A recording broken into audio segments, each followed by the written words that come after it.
नमस्कार बच्चों, आज हम मीराबाई के पद पढ़ने जा रहे हैं कक्षा 11वीं से। मेरे तो गिरधर गोपाल दूसरों न कोई, वे पग घुंघरू बांध मीरा नाची। तो इन पदों में मीराबाई ने सगुन भक्ति काव्यधारा की कृष्ण भक्ति काव्य से जुड़ी महत्वपूर्ण कवित्री मीरा भगवान को ही अपना आराध्य व पति मानती है। उनका विश्वास था कि महापुरुषों के साथ संवाद यानी सत्संग से ज्ञान प्राप्त होता है और ज्ञान से ही मुक्ति मिलती है। तो इसी कारण उन्होंने अन्य भक्तिकालीन कवियों की तरह मीराबाई ने भी दूर दूर तक यात्राएं की। उन्होंने लोक लाज और कुल की मर्यादा के नाम पर लगाए गए सामाजिक एवं वैचारिक बंधनों का हमेशा विरोध किया। उन्होंने ना तो पर्दा प्रथा का पालन किया, ना ही मंदिरों में सार्वजनिक रूप से नाचने गाने में कभी हिचक महसूस की। तो इस अर्थ में रूढ़ियों से ग्रस्त तत्कालीन युग में समाज में वे स्त्री मुक्ति की आवाज़ बनकर उभरी। तो अब शुरू करते हैं। मेरे तो गिरधर गोपाल दूसरों ना कोई, जाके सिर मोर मुकुट मेरो पति सोई। छाड़ दई कुल की कानी कहाँ करे कोई, संतन डिग बैठ बैठ लोक लाज खोई। असवन जल सींची सींची प्रेम बेल बोई। तो इन काव्य पंक्तियों में कवित्री ने श्री कृष्ण के प्रति अपनी अपूर्व भक्ति भावना का परिचय दिया है। मीराबाई जो अपने आप को पूरी तरह से श्री कृष्ण के प्रति समर्पित करती है। मेरे तो गिरधर गोपाल दूसरों ना कोई। तो अब कृष्ण की जो अनन्य भगत थी मीराबाई, अपने आराध्य देव के प्रति अपनी भक्ति भावना को प्रकट करते हुए कहती है कि मेरे तो गिरधर गोपाल, अर्थात श्री कृष्ण ही सब कुछ है, सर्वस्व है मेरे। उसके अलावा इस संसार में मेरा कोई नहीं है, ना ही मेरा किसी अन्य व्यक्ति से संबंध है। जाके सिर मोर मुकुट मेरो पति सोई। जिसके सिर पर मोर मुकुट शोभायमान है, यानी जिसके सिर पर मोर मुकुट पहना हुआ है जिसने, वो ही मेरे पति हैं। अब उसने परमात्मा के रूप में उसे स्वीकार किया, तो उसने जो अपने परमात्मा के साथ जो रिश्ता रखा, पति का रखा। छाड़ दई कुल की कहानी कहाँ करे कोई। तो कहते मैंने कुल की कहानी, कहानी होता है मर्यादा, यानी मैंने कुल की मर्यादा को त्याग दिया है, मेरा कोई क्या बिगाड़ लेगा। यानी उसने कुल की मान मर्यादा, यश आदि विचारों को त्याग दिया। अब मेरा कोई क्या कर सकता है। अब उन्हें किसी की कोई परवाह नहीं है, यानी उसने लाज, लोक लाज को छोड़ दिया है। संतन डिग बैठी बैठी लोक लाज खोई। वो कहती मैं तो संतों के साथ बैठ बैठ कर लोक लाज को खो दिया है। यानी संत महात्माओं के साथ बैठकर वो क्या करती थी, ज्ञान प्राप्त करना चाहती थी।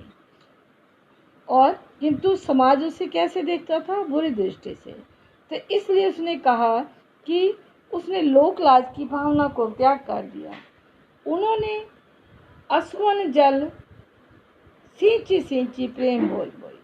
उन्होंने कृष्ण भक्ति रूपी प्रेम बोल को अपने आंसुओं से सींच सींच कर बोया है। तो प्रस्तुत काव्यांश में उसने अपने भावों को प्रकट करते हुए श्री कृष्ण के प्रति अपनी अनन्यता को व्यक्त किया है। अब तो बेल फैल गई आनंद फल होई, दूध की मथनियाँ बड़े प्रेम से बिलोई। दधी मथी घृत काढ़ लियो डार दई छोई। भगत देख राजी हुई जगत देख रोई। दासी मीरा लाल गिरधर तारो अब मोई। अब इस काव्यांश में जो मीराबाई है वो कृष्ण की भक्ति करती हुई उनसे अपने उद्धार की याचना करती हुई कहती है कि मैंने जिस प्रेम रूपी बेल को अपने वीर्य अश्रुओं से, यानी वीर्य अश्रु यानी उनके वीर्य में जो आंखों से आंसू बहाए थे, उसे सींच कर मैंने बोया। अब वो बेल क्या हो गई है, फैलकर बड़ी हो गई है और अब उससे क्या लगने लगे हैं, आनंदमय फल लगने लगे हैं। तो इसका अर्थ है कि मीराबाई ने वीर्य में रो रो कर कृष्ण भक्ति रूपी बेल को सींचा था और अब श्री कृष्ण उनके मन में बस गए हैं। दधी मथी घृत काढ़ लियो, यानी मीराबाई क्या कहती हैं कि उन्होंने कृष्ण भक्ति रूपी दूध की दही को अपनी भक्ति द्वारा मथ कर उसमें से क्या निकाला, घी यानी सार वस्तु को निकाल लिया और छाछ रूपी सारहीन वस्तु को छोड़ दिया है। भगत देख राजी हुई, जगत देख रोई। अब उन्होंने क्या कहा कि यानी उसने भगत यानी वो क्या चाहती हैं, उसके रहस्य उसका उनकी बातों का रहस्य ये है कि ईश्वर भक्ति ही इस भौतिक संसार में उद्धार करने वाली है। सांसारिकता जो है छाछ के समान ही सारहीन है।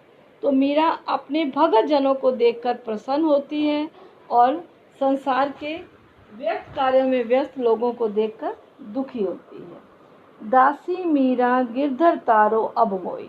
अब वो अपने आप को दासी स्वीकार करती हुई कहती है कि हे भगवान, कि मुझे इस संसार रूपी सागर से पार करो, अब मेरा उद्धार करो। तो दूसरी ओर वे अपनी मुक्ति की बात कहकर कृष्ण से मिलने और उन्हें पाने की व्याकुलता को भी अभिव्यक्त करती है। पग घुंघरू बांध मीरा नाची, मेरे तो नारायण सु आपे हो गई साची। लोग कहे मीरा भई बावरी, न्यात कहे कुलनासी। विष का प्याला राना भेजिया, पीवत मीरा हासी। मीरा के प्रभु गिरधर नागर, सहज मिले अविनाशी। तो इस पद्यांश में मीराबाई अपने प्रभु श्री कृष्ण की भक्ति में पूरी तरह से लीन हो गई थी और किसी भी प्रकार की निंदा उनको अपने मार्ग से विचलित नहीं कर पाई। तो मीरा पूरी तरह से कृष्ण भक्ति के रंग में रंग गई है। भक्ति में लीन मीरा क्या कहती है, अपने पैरों में घुंघरू बांधकर नाचती है, नृत्य करती है और बड़ी आनंदित होती है। मीरा पग घुंघरू बांध मीरा नाची, मेरे तो नारायण सो। वो कहती है कि मैं अपने प्रभु भगवान कृष्ण के सामने उनकी भक्ति में लीन होकर सच्ची और पवित्र हो गई हूँ। लोग क्या कहते हैं, मीरा भई बावली, यानी लोग तो कहते हैं कि ये पागल हो गई है। और न्यात कहे कुलनासी, और उसके जो राजकुल के परिवार के जो लोग हैं वो कहते हैं ये तो कुल का नाश करने वाली है। तो क्योंकि राजकुल की स्त्री का इस तरह से व्यवहार करना क्या है, मान मर्यादा के विरुद्ध समझा जाता था। तो इसलिए क्या भेजा, राणा ने क्या भेजा था, विष का प्याला। राणा ने विष का प्याला भेजा, लेकिन उसकी जो भक्ति थी वो पवित्र थी, सच्ची थी। तो उसके विष के प्याले को मीराबाई ने हंसते हंसते पी लिया। तो अंत में मीरा कहती है, मीरा के प्रभु गिरधर नागर, सहज मिले अविनाशी। तो जब उसने विष के प्याले को हंसते हंसते पी लिया और अंत में उसे प्रभु गिरधर बहुत चतुर लगते हैं, मुझे सहज ही इस अविनाश प्रभु के दर्शन हो गए हैं, यानी वो तो मुझे सहज रूप में ही मिल गए हैं। क्योंकि भगवान को अगर सहज रूप में प्राप्त करना है तो हमारी भक्ति जो है सहज होनी चाहिए, साधारण होनी चाहिए, मन में द्वेष भावना नहीं होनी चाहिए। धन्यवाद।